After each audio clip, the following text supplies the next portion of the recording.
Os pido que abráis vuestras Biblias a Lucas 3. Vamos a leer del 21 y el 22. Eso es el enfoque de nuestro estudio esta mañana. Y aconteció que cuando todo el pueblo era bautizado, Jesús también fue bautizado, y mientras él oraba, el cielo se abrió, y el Espíritu Santo descendió sobre él en forma corporal como una paloma, y vino una voz del cielo que decía: Tú eres mi Hijo amado, en ti me he complacido. Y como puedes ver de estos versículos, Lucas nos dice en pocas palabras, breves, en dos versículos, que durante el tiempo en el que Juan el Bautista estaba llevando a cabo su ministerio, el bautismo, llegó un día en que Jesús apareció para ser bautizado por Juan. Ahora, la mayoría de los cristianos, cuando leen esto inicialmente, están un poco confundidos, desconcertados por el bautismo de Cristo, y con buena razón.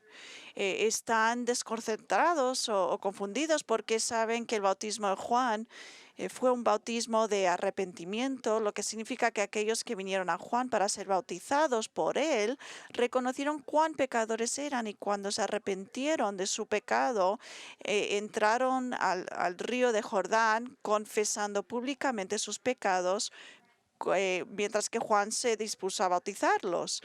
Entonces, lo que confunde es el por qué vendría Jesús a Juan para ser bautizado, cuando la Biblia una y otra vez afirma que Jesús no tenía ningún pecado, y por lo tanto no tenía pecado del que arrepentirse. Por ejemplo, en Hebreos 4:15 dice, hablando de él como el sacerdote, dice: porque no está sin pecado. 2 Corintios 5:21, el que no conoció pecado.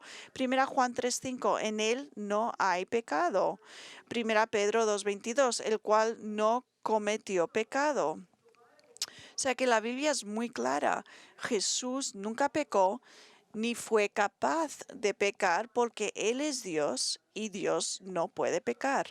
Entonces, si Jesús no tenía ningún pecado del que arrepentirse, entonces la pregunta obvia es: ¿por qué quería Juan bautizarlo, para que lo bautizara? Bueno, si alguna vez te has preguntado acerca de esto, entonces estás en buena compañía, porque incluso Juan el Bautista, el que estaba bautizando, estaba perplejo, no sabía por qué Jesús le estaba pidiendo que lo bautizara. Ahora, Lucas no nos dice por qué Jesús vino a Juan para ser bautizado, pero el Evangelio de Mateo sí que nos lo dice en su relato del Evangelio. En Mateo 3, empezando en el verso 13, dice: Entonces Jesús llegó de Galilea al Jordán, a donde estaba Juan, para ser bautizado por él. Pero Juan trató de impedírselo, diciendo: Yo necesito ser bautizado por ti, ¿y tú vienes a mí? Y respondiendo Jesús le dijo: Permítelo ahora, porque es conveniente que cumplamos así toda justicia. Entonces Juan se lo permitió. Ahora, como puede ver en estos versículos, al principio Juan estaba un poco reservado, e incluso intentó convencerle a Jesús que no fuera bautizado por él. Juan lo resistió totalmente, porque la idea de bautizar a Jesús, diciéndole en verso 14: Yo tengo que ser necesitado, bautizado por ti, y tú vienes a mí. Es decir, Jesús, yo soy el pecador, no tú. Yo soy el que debería ser bautizado por ti, confesando mis pecados. Tú no tienes ningún pecado del que confesar. Tú eres el Hijo de Dios sin pecado. Entonces, ¿por qué quieres que yo te bautice?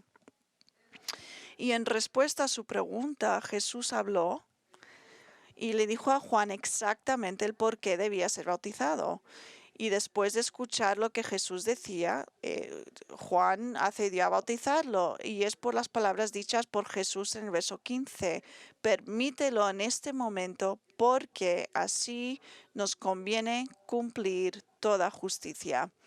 Ahora, amigos, esta es una declaración crítica hecha por Jesús, porque es la única explicación dada por Jesús en el Nuevo Testamento del por qué se sometió a un bautismo de arrepentimiento cuando él no tenía ningún pecado del que arrepentirse.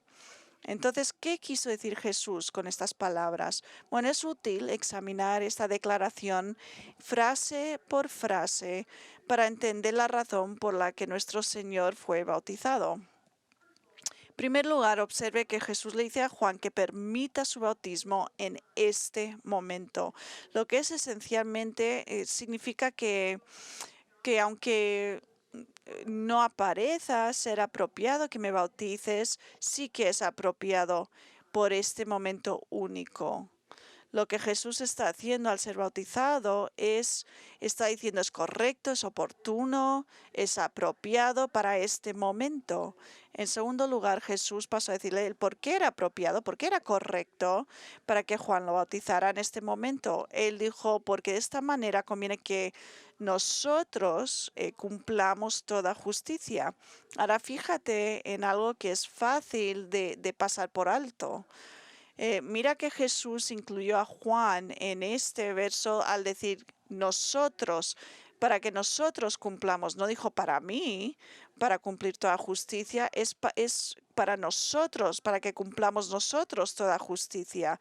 Es decir, cumplimiento de la justicia no era algo que Jesús estaba a punto de hacer solo. Al bautizarlo, tanto Jesús como Juan estaban involucrados en el cumplimiento de toda justicia. Entonces, cuando juntamos todo esto, ¿cómo debemos interpretar las palabras de Cristo? ¿De qué manera Juan bautizó a Jesús? ¿Cómo esto cumplió toda justicia? Bueno, la palabra cumplir es significativo. En este contexto es llevar a cabo. Quiere decir llevar a término. En el Nuevo Testamento, los escritores del Nuevo Testamento a menudo usan esta misma palabra para hablar sobre la profecía cumplida, en el sentido que Jesús ha llevado a cabo una serie de promesas y declaraciones del Mesías. Los ha llevado a término, los ha cumplido.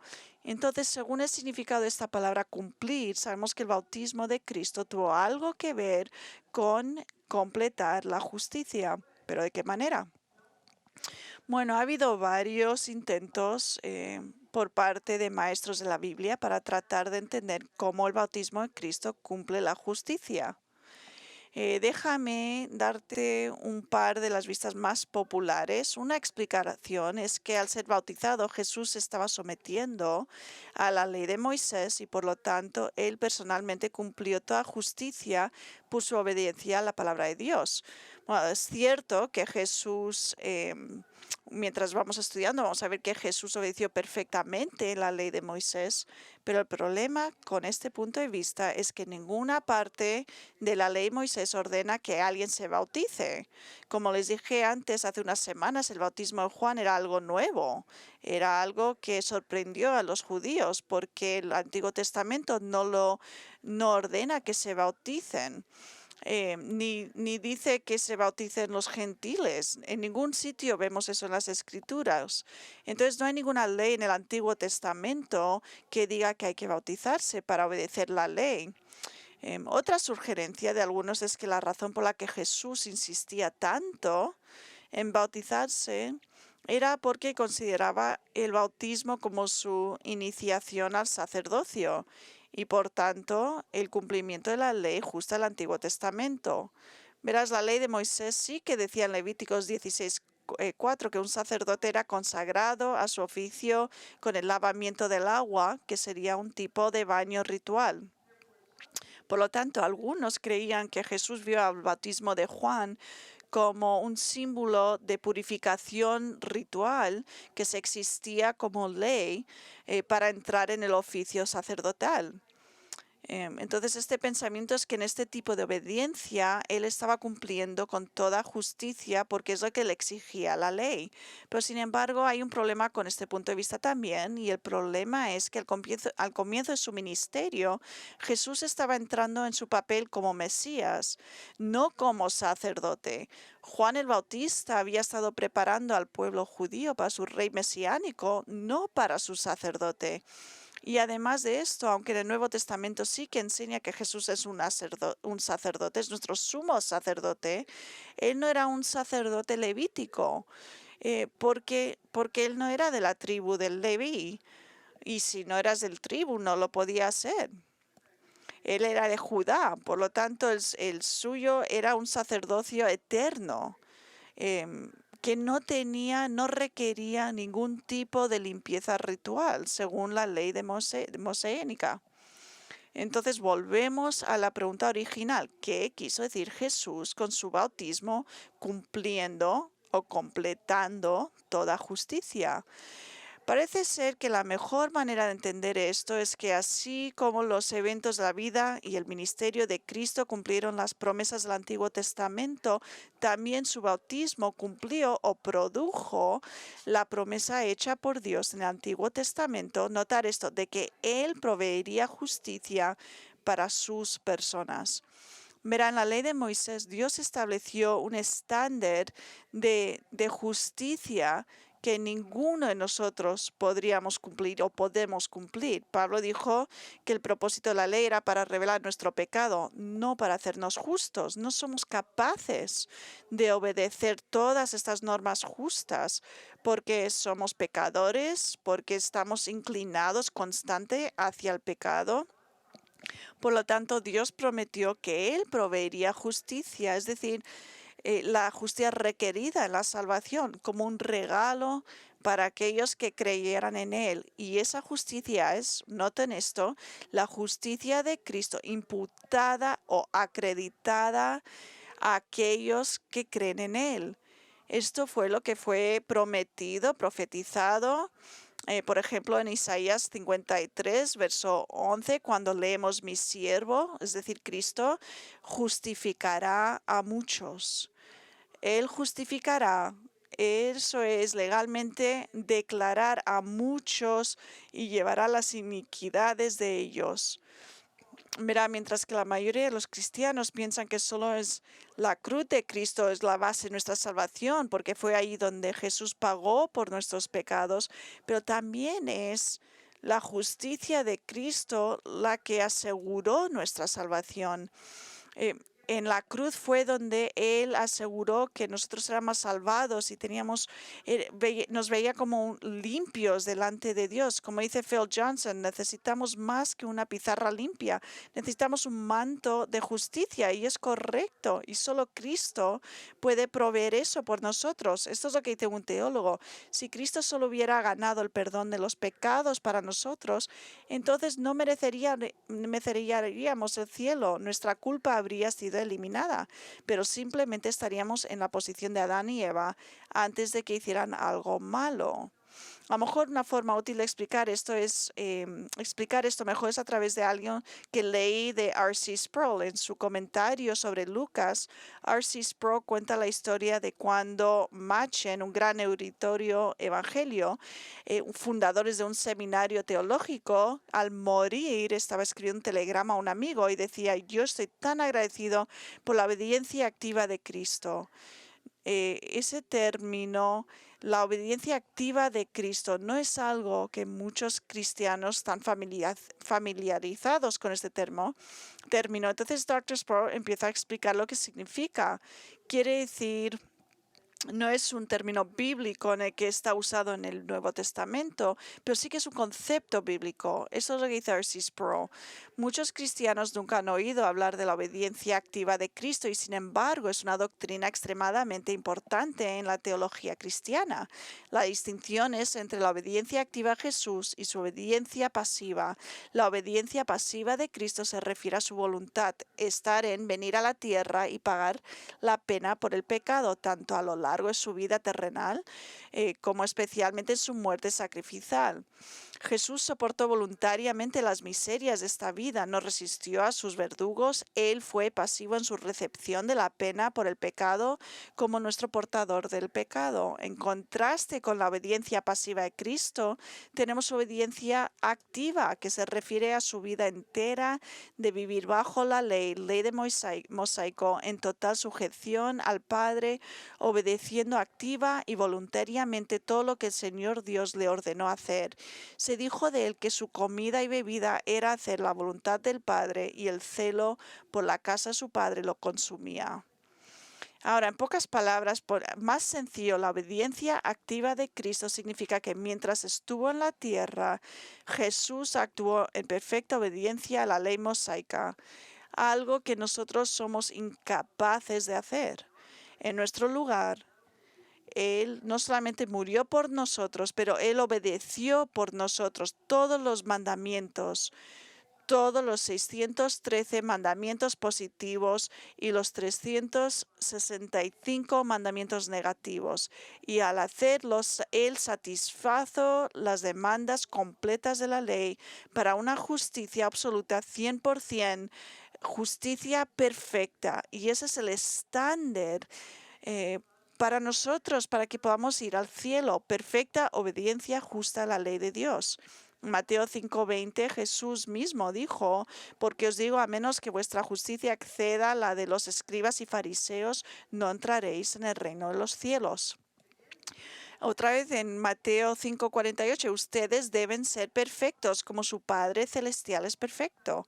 Ahora, el pensamiento detrás de estas declaraciones no es que debemos trabajar más duro que los fariseos para ser justos, no, el punto es que ninguna cantidad de esfuerzo humano realizado por nosotros como personas caídas será suficiente para agradar a Dios.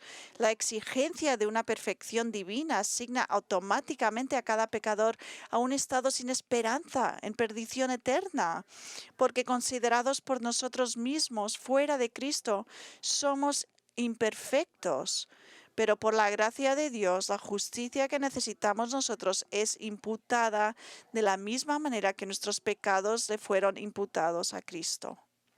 Mira, cuando Jesús fue a la cruz, como nuestro portador sustituta de nuestros pecados, Dios le imputó los pecados de todos los que confiarán en Él para la salvación. Y cuando confían en Él en ese momento les imputa su justicia perfecta. Eso lo que quiere decir es que, como dijo un teólogo, Dios trató a Jesús como si hubiera vivido la vida pecaminosa de los creyentes y los trató como si hubieran vivido su vida perfecta, sin pecado. Eso es gracia divina. Esto es precisamente lo que Pablo quiere decir cuando escribe en su declaración en 2 Corintios 5:21, al que no conoció pecado por nosotros, lo hizo pecado para que nosotros fuésemos hechos justicia de Dios en él. Pablo habló sobre la misma justicia imputada de Cristo en Romanos 4:5, pero al que no obra, pero cree en él, que justifica limpio, su fe le es contada por justicia. Esto no está hablando de cómo actuamos justificamente, sino es una justificación legal que Dios ha puesto sobre nosotros. Esto es lo que Pablo creía que era la base por su salvación, la justicia de Cristo. Otra vez dice Pablo en Filipenses 3:7-9, pero todo lo que para mí era ganancia, deja que pare ahí. Recuerden que Pablo era fariseo, egoísta. Todo lo que él era ganancia, hablando de su vida como fariseo, lo he estimado como pérdida por el amor de Cristo, y aún más yo estimo como pérdida todas las cosas en vista del incomparable valor al conocer a Cristo Jesús, mi Señor, por quien lo he perdido todo, y lo considero como basura a fin de ganar a Cristo y ser hallado en él, no teniendo mi propia justicia derivada de la ley, sino lo que es por la fe en Cristo, la justicia que procede de Dios sobre la base de la fe. Amigos, esto es de lo que estamos hablando cuando usamos la expresión justificación solo por la fe. En el momento en que ponemos nuestra fe en Cristo para nuestra salvación, en el momento que Dios nos salva del infierno, Dios nos justifica, nos declara legalmente justos ante sus ojos, porque Él ha imputado, acreditado la obediencia activa de Cristo sobre nuestra cuenta. Entonces nosotros estamos salvos, estamos rescatados del infierno y aparte de eso nos da la justicia de Dios. Nosotros no sabemos eso en el momento en que somos salvos, pero es la verdad. Estamos salvados no a través de nuestras obras, sino sobre solamente las obras de Cristo muriendo en la cruz en nuestro lugar y obedeciendo nuestra ley, la ley en nuestro lugar. Como dije hace un momento, para ir al cielo debemos de tener nuestros pecados perdonados, pero también debemos ser justos. Y la única manera en que podemos ser justos es la imputación de la justicia de Cristo sobre nosotros. Entonces, vamos a volver al bautismo de Cristo, que tiene la justicia activa y perfecta de Cristo con su bautismo. tiene todo que ver. Mirar esto. En su bautismo, Jesús estaba identificado con los pecadores, en el sentido que tomó su lugar en las aguas del bautismo como si fuera él un pecador. Pero aunque Jesús no tenía ningún pecado propio, en su bautismo tomó su lugar entre la humanidad pecadora y al hacerlo, su bautismo entonces fue un símbolo de su identidad con los pecadores y tuvo que identificarse con los pecadores, tuvo que ser con uno de nosotros para morir por nosotros y darnos su justicia. Y en ese sentido su bautismo cumplió o produjo la promesa hecha por Dios en el Antiguo Testamento de que Él proveería justicia para su pueblo. Esta es la manera que un maestro de la Biblia explicó esto. Jesús y Juan estaban llevando a cabo la misión de Dios de proveer justicia o salvación al comenzar el ministerio público de nuestro Señor con su bautismo. Cumplir toda justicia es llevar a cabo, completar la justicia prometida que fue predicha en el Antiguo Testamento y que fue realizada por nuestro Señor Jesucristo. El bautismo de nuestro Señor puso en marcha la fase final necesaria para proporcionar justicia a los pecadores perdidos e indignos. Por lo tanto, el bautismo de Jesús puso en marcha el proceso de cumplimiento de la promesa de justicia de Dios para los pecadores indignos. Entonces, mira, el bautismo de Cristo es extremadamente importante porque al identificarse con el hombre pecadoso fue el primer paso para cumplir el plan de redención que lograría para nosotros la justicia imputada. Y fue Juan fue Juan el que entendió exactamente lo que Cristo estaba diciendo, porque leemos en Juan 1:29, Juan dice, he aquí el Cordero de Dios que quita el pecado del mundo. O sea, es decir, Juan entendió por qué Jesús vino a este mundo y cuál era su misión enfocada. Era para quitar nuestros pecados mediante su muerte como el sacrificio sustituto del Cordero perfecto. Entonces, esta es la explicación bíblica de por qué Jesús, aunque sin pecado, vino a Juan para ser bautizado por él. Se trataba de que Jesús identificara y tomara su lugar con los pecadores para que como un hombre sin pecado pudiera cumplir la promesa de Dios de acreditar a los pecadores con su justicia y hacerlo salvarlos. Ahora escucha atentamente. A la luz de todo esto, lo que Lucas está haciendo en los versículos que tenemos delante nuestro, en estos dos versículos, es que nos habla sobre el bautismo de Cristo y nos está diciendo es que insiste en la verdad de la humanidad perfecta y sin pecado de Cristo, enfatizando de que Él no era solamente un hombre real, sino un hombre que era perfectamente justo, a diferencia de todos los demás que eran pecadores y necesitaban arrepentirse. Y la forma en que hace esto es usando el bautismo de Cristo, así como su genealogía, para donde acaba capítulo 3, para mostrarnos no solo Él es humano, sino que Él es un ser humano único, un ser humano perfecto, calificado para proporcionar justicia imputada a los pecadores como nosotros. Entonces es importante estudiar estos versículos y vamos a ver la humanidad perfecta de Cristo en cuatro formas distintas. El primero es por su oración. Verso 21 dice, cuando todo el pueblo se bautizaba, también Jesús se bautizaba.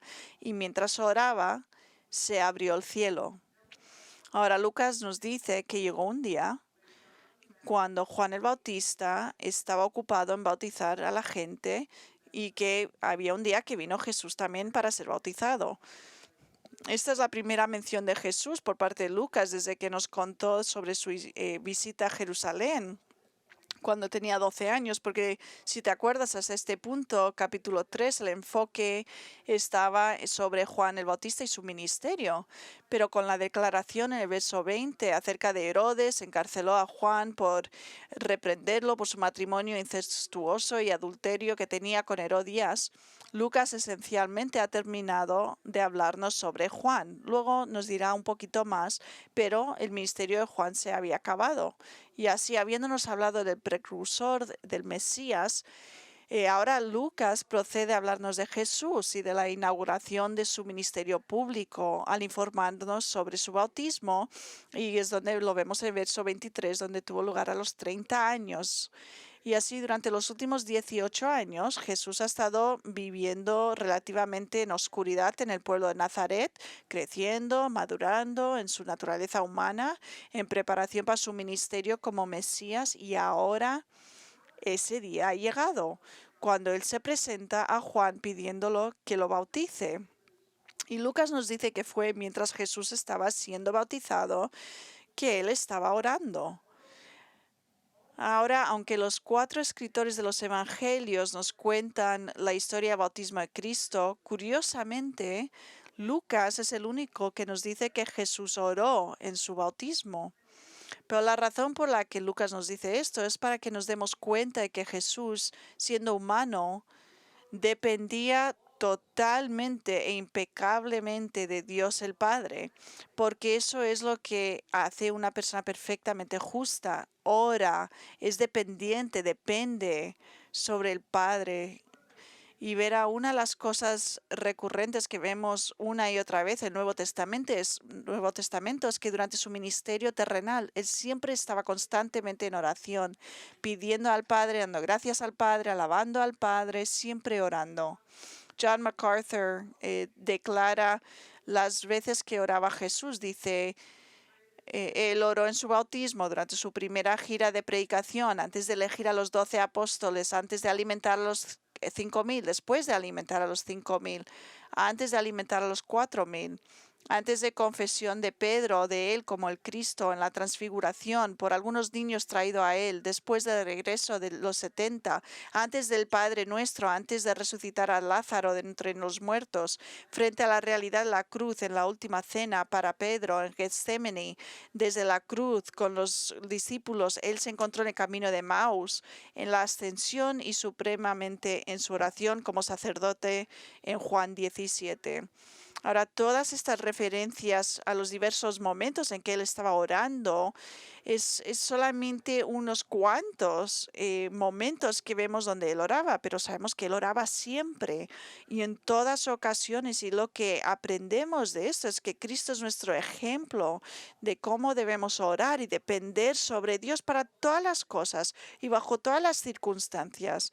De hecho, nunca deja de motivarme e inspirarme más, como cuando leo Marcos 1:35, como después de un día de ministerio increíblemente agitado, donde Jesús había estado trabajando muy duro desde la mañana hasta la noche.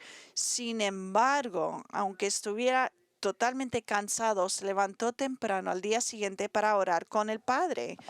Leemos que Jesús se levantó por la mañana, aún siendo oscuro, salió de la casa y se fue a un lugar apartado y ahí estaba orando.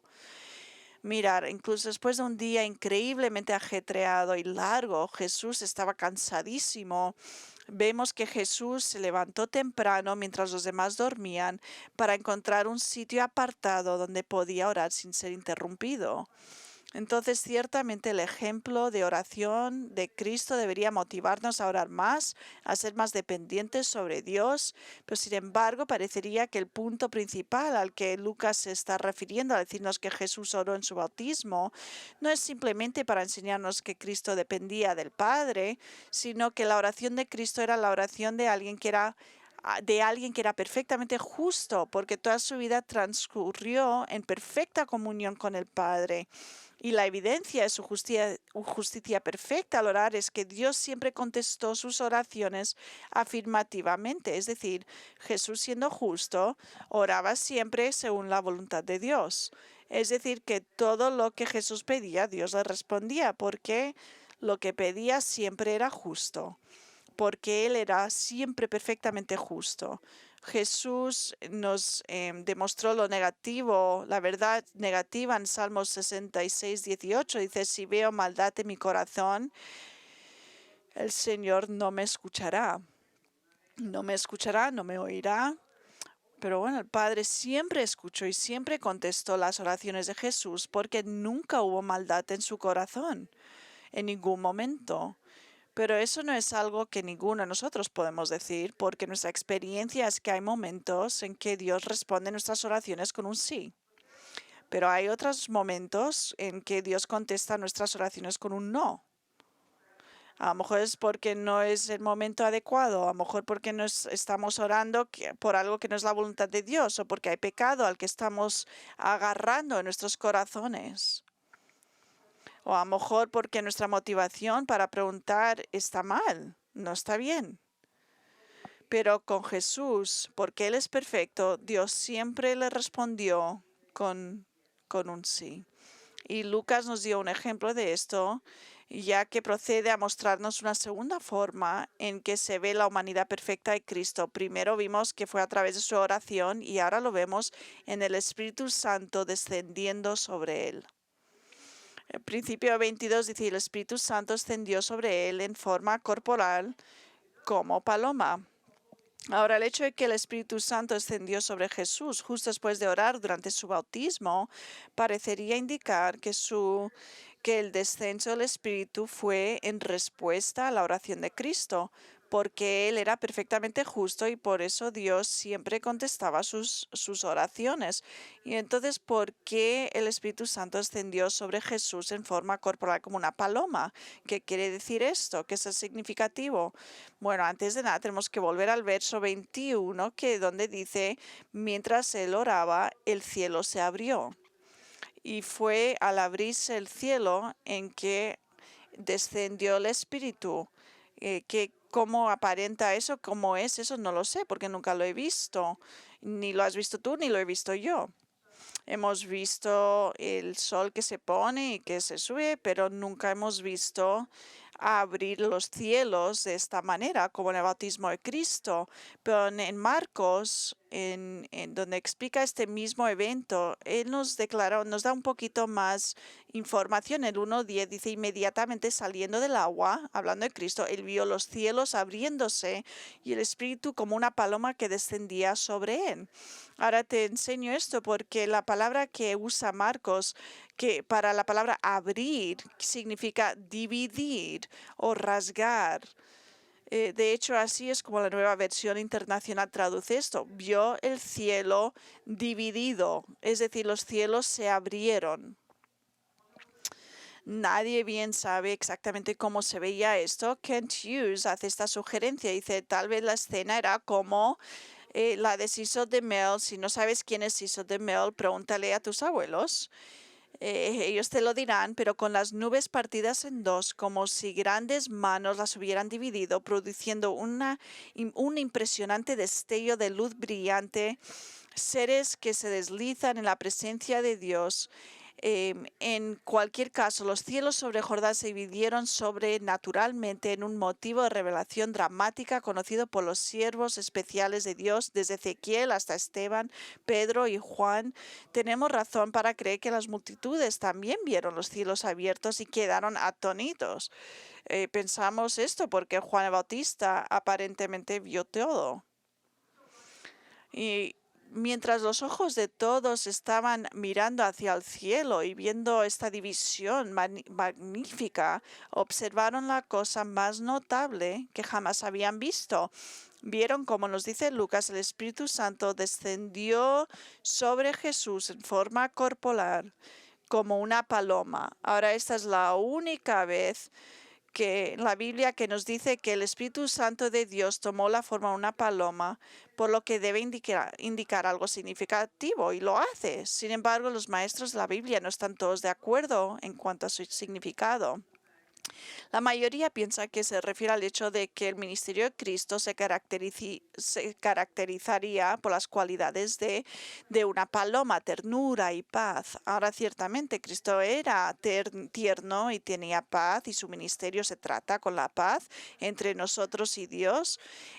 Pero, sin embargo, tenemos que recordar que esto era un grupo judío, un grupo con el que estaba presenciando este evento único, y para la mente judía de ese día, la paloma estaba asociada con un sacrificio por el pecado. Verá, los judíos ricos y de clase media podían permitirse traer toros y corderos para sus sacrificios de los animales, pero los pobres no podían pagar por algo así. Entonces la ley decía que los que eran pobres podían traer palomas. Esto es lo que leemos en Lucas 2, que cuando José y María presentaron a Jesús como un niño al Señor, en el templo sacrificaron un par de tórtolas, palomas, porque eran pobres. Entonces, en contexto de un entorno judío, una paloma naturalmente traería a la mente un sacrificio por el pecado, lo que ciertamente explica por qué el Espíritu Santo vendría sobre Cristo en forma de paloma. Era para significar que Él había venido para ser el último, el sacrificio por nuestros pecados, y por lo tanto Él fue como todos los sacrificios sin ninguna mancha. Es decir, el Espíritu en forma de paloma habló de la justa perfección de Cristo. Ahora, así es como lo hubiera entendido el astuto judío de aquel tiempo, el símbolo de la paloma. Pero una pregunta muy buena de hacer es por qué Jesús necesitaba que el Espíritu Santo viniera sobre él en primer lugar. ¿No tenía ya el Espíritu Santo? Es importante tener en cuenta algo que hemos subrayado a lo largo de nuestro estudio en el Evangelio de Lucas, que es que cuando Jesús se hizo hombre, todavía mantuvo su deidad. Y en su naturaleza divina, entender esto, Jesús no necesitaba nada, pero como hombre en su naturaleza humana necesitaba empoderamiento, fortalecimiento para su ministerio, y precisamente es por eso por el que vino el Espíritu Santo sobre él.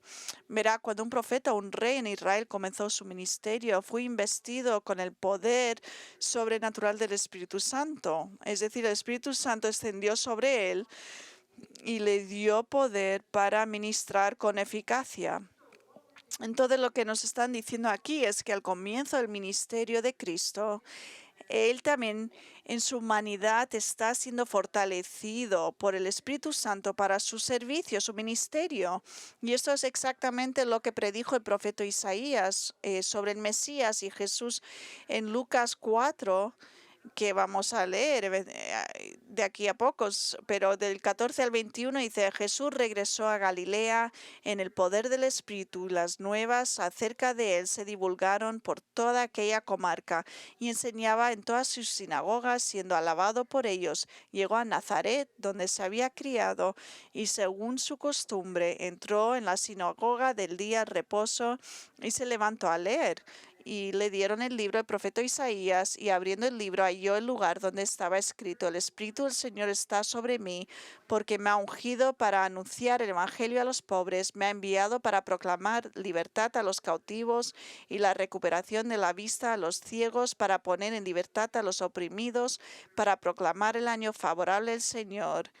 Y cerrando el libro, se aconteció. Esto explica el por qué el ministerio de Cristo fue tan poderoso, que aunque Jesús es Dios, Él voluntariamente escogió entregarnos independientemente de su poder divino durante su ministerio terrenal. O sea que de modo que en su perfecta sumisión al Padre llevó a cabo su ministerio en el poder del Espíritu Santo. Y por eso leemos, por ejemplo, que Jesús echaba fuera demonios por el Espíritu de Dios, Mateo 12:28, y hacía milagros por el poder de Dios. En Hechos 2:22, en el verso, Pedro dice a los judíos, dice: israelitas, escuchar estas palabras: Jesús el Nazareno, varón atestiguado por Dios de vosotros con milagros y prodigios y señales que Dios hizo por medio de él en medio de vosotros. Y también dice Pedro en Hechos 10:38, dice: vosotros sabéis de Jesús de Nazaret, como Dios lo ungió con el Espíritu Santo y con poder, y cómo anduvo haciendo bienes y sanando a todos los oprimidos por el diablo, porque Dios estaba con él. Ahora, todo esto revela que toda la vida de Cristo estuvo bajo el control del Espíritu Santo, de modo de que todo lo que él hacía, todo lo que hizo, fue en perfecta y justa sumisión al Padre. Y al someterse a la voluntad del Padre, Jesús vivió una vida obediencia perfectamente libre de pecado y justa. Y eso es exactamente lo que Lucas quiere que veamos, la humanidad perfecta de Cristo. Pero ahora, después de habernos mostrado su humanidad a través de su oración, del Espíritu Santo que desciende sobre él, Lucas procede a darnos una tercera forma y es a través de la aprobación del Padre hacia él. El resto del verso 22 dice, y una voz salió del cielo, tú eres mi hijo amado, en ti me he complacido. Y Lucas nos dice que cuando los cielos se abrieron, no solo descendió el Espíritu, sino que también resonó la voz del Padre diciendo, mi hijo en el que estoy bien complacido. Y esto es importante porque solo hay una otra sola vez donde el Padre ocurrió algo así, donde el Padre hablaba con su Hijo y es en la transfiguración. Y entonces ahora, ¿por qué el Padre decidió hablar ahora con él? Pues era porque quería comunicarse con él, comunicar a la gente judía que algo increíblemente importante. Pensar que aquí hay dos cosas que se dice del Padre acerca de Jesús. Número uno, el Padre anunció que Jesús era su hijo.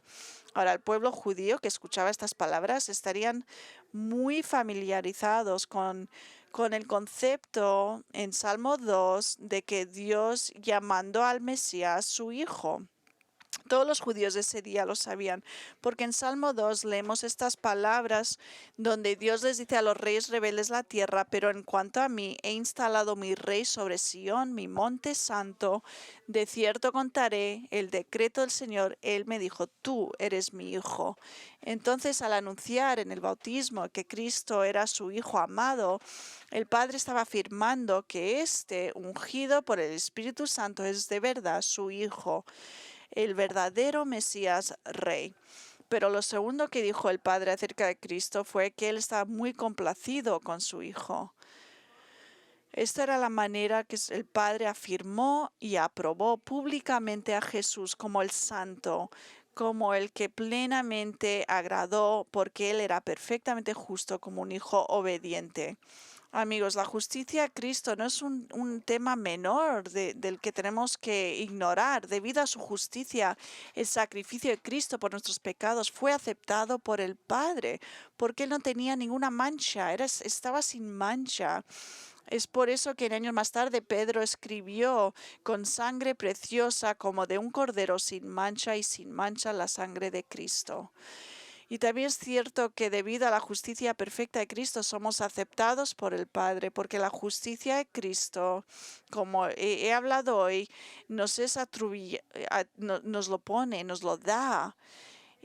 Deja que diga otra vez, porque no puedo decir lo suficiente. Necesitamos salvación a través de la justicia imputada de Cristo para nuestra salvación, porque el perdón de nuestros pecados nos compró. Él nos compró para escapar al infierno, mientras que la justicia de Cristo imputada a nosotros nos da el derecho al cielo.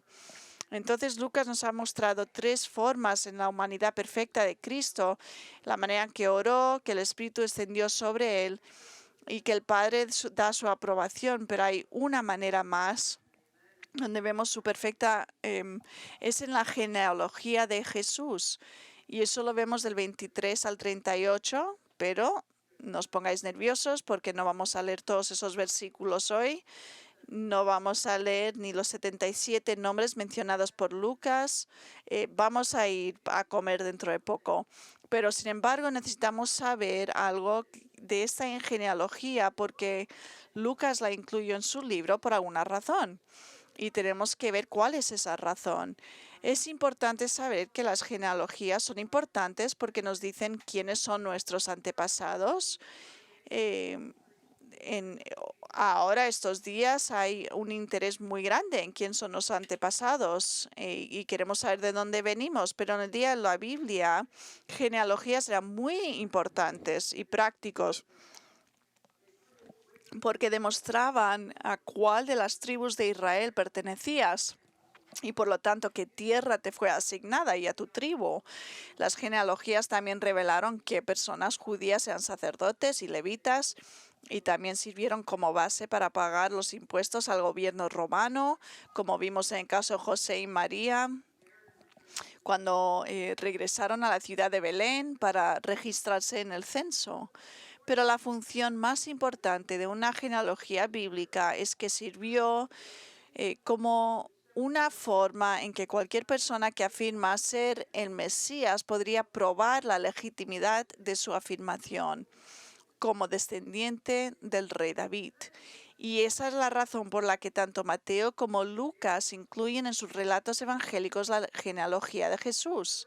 Sin embargo, sus genealogías tienen una serie de diferencias. Ahora, no es mi intención aburrirlos con las diversas razones propuestas por los que estudian la Biblia sobre estas diferencias, porque hay muchas entre Mateo y Lucas, pero sí quiero que sepan algo de cómo difieren, cómo son diferentes. Y luego quiero señalarles cómo la genealogía de Lucas apunta a la humanidad perfecta de Cristo. Uno que estudia la Biblia, al comparar las dos genealogías, escribe esto. Dice, una comparación de las genealogías en Mateo y Lucas revela marcadas diferencias. Algunos reflejan los diferentes propósitos de los escritores. Mateo colocó su gen al comienzo de su evangelio, donde encaja cronológicamente en la vida de Cristo. Lucas, sin embargo, insertó la genealogía de Cristo más tarde en el contexto de sus credenciales. No hay mujeres en las genealogías de Lucas, mientras que Mateo incluye 5 mujeres, incluyendo a María. La genealogía de Lucas va al presente y el pasado. Mateo va del pasado al presente. Así que la genealogía de Mateo comienza con Abraham y avanza en el tiempo, mientras que la de Lucas comienza con Jesús y retrocede en el tiempo hasta Adán. La genealogía de Mateo comienza con Abraham, mientras que el primer nombre cronológicamente en Lucas es Adán. Los diferentes puntos de partida de sus genealogías reflejan los diferentes propósitos de los dos escritores de los evangelios. Mateo escribió principalmente al pueblo judío, por lo que era natural que comenzara con Abraham, el padre de la nación de Israel. El enfoque de Lucas era más universal. Se preocupó por presentar a Jesús como el Hijo del Hombre y demostrar su solidaridad como todo género humano. Por lo tanto, tomó la genealogía de Cristo hasta Adán. El énfasis de Mateo en José y el de Lucas en María en los primeros capítulos de sus evangelios también refleja sus estrategias complementarias. Así que con estas diferencias reconocidas, quiero señalar dos características importantes de la genealogía de Lucas, una al principio de la genealogía y otra al final de la genealogía. Fíjate en el 23 cuando Lucas declara, cuando comenzó su ministerio Jesús mismo tenía unos 30 años. El ministerio oficial de Cristo comenzó cuando fue bautizado y ahora aprendemos que cuando se bautizó tenía unos 30 años. ¿Y por qué 30? Pues esto parece ser la edad en la que los hombres judíos eran considerados completamente maduros y por lo tanto listos para el ministerio. 30 años era la edad en la que los sacerdotes levitas debían comenzar a servir. También fue a la edad de 30 cuando David comenzó a servir como rey de Israel. José tenía 30 años cuando comenzó como primer ministro de Egipto y el profeta Ezequiel tenía 30 años cuando comenzó su ministerio profético. Y así Jesús a los 30 años también comenzó su ministerio público como Mesías. La segunda y más importante característica de la genealogía de Lucas es que termina escribiendo sobre Adán, el primer hombre creado por Dios. Él dice el hijo de Adán, al final de todo dice el hijo de Adán, el hijo de Dios. Ahora, esto es muy significativo porque aunque Lucas no dice nada más acerca de Adán como representante de la raza humana caída, el apóstol Pablo sí que lo hace. Luego, Pablo escribiría sobre Adán en muchos sitios, 1 Corintios, Romanos, pero mirad, como Lucas pasó mucho tiempo con Pablo, lo sabemos a través del libro de Hechos, es razonable pensar que habrían hablado sobre las diferencias entre Adán y Jesús. Ves en Romanos 5, Pablo lo explica sobre Adán y Jesús y el contraste. Mira lo que dice en Romanos 5, 17 al 21. A lo mejor nunca has visto esto, pero es crítico. Dice esto. Porque si por la transgresión de uno por este reino reinó la muerte, mucho más reinarán en vida por medio de uno, Jesucristo, los que reciben la abundancia, la gracia y del don de la justicia. Así pues, tal como por una transgresión resultó la condenación de todos los hombres, así también por un acto de justicia resultó la justificación de vida para todos los hombres, porque así como por la desobediencia de un hombre, los muchos fueron, el Adán, los muchos fueron constituidos pecadores, así también por la obediencia de uno, los muchos serán constituidos justos. Y la ley se introdujo para que abundara la transgresión, pero donde el pecado abundó, sobreabundó la gracia, para que así como el pecado reinó en la muerte, así también la gracia reine por medio de la justicia por la vida eterna mediante Jesucristo nuestro Señor. Mirad, esencialmente lo que Pablo nos está diciendo es que por el pecado de Adán, como representante de la raza humana, todos nos convertimos en pecadores, pero por la obediencia de Cristo, nosotros que creemos en Él, que hemos confiado en Él por salvación, hemos sido justificados en que hemos recibido su justicia. Y amigos, esto es lo que Lucas nos ha estado diciendo a lo largo de este pasaje, que la humanidad perfecta de Cristo ha asegurado nuestra posición justa ante Dios. Mientras que todos morimos en Adán, somos vivificados en Cristo. Mientras que en el pecado de Adán nos hundió a todos en la muerte y la condenación, la obediencia de Cristo proporciona vida y justicia para todos los que crean en Él. La pregunta es, ¿usted cree? ¿Has creído en Él? ¿Has puesto tu confianza en Cristo para tu posición justa delante de Dios? Si no, entender que no tienes justicia propia. La justicia perfecta de Cristo puede ser tuya, pero solo si te arrepientes de tu pecado y confías en Él como Salvador. Tú no tienes ninguna justicia propia. Nadie, ninguno de nosotros. Necesitamos la justicia de Cristo y lo recibimos a través de confiar, poniendo nuestra confianza en Él y su muerte en la cruz por nuestros pecados, y nos arrepentimos y dejamos esa vida atrás, y Él nos salva del infierno y nos da vida eterna en el cielo. Eso es el Evangelio, creer en Él, transformar vuestras vidas, ser salvos, tener al cielo como tu sitio seguro cuando te mueras. Si quieres hablar con uno de nuestros pastores sobre esto, cuando cerramos ahora, vamos a hablar, podemos hablar. Vamos a orar. Padre, te damos gracias. Te damos gracias, Señor, por este pasaje magnífico, Señor, esta verdad magnífica sobre tu bautismo. Como Lucas, tu escritor inspirado, demostró tu humanidad perfecta, Señor, y vemos la Trinidad perfecta, Señor. Fue el Hijo que oró, el Espíritu que descendió, el Padre que habló y dio su aprobación.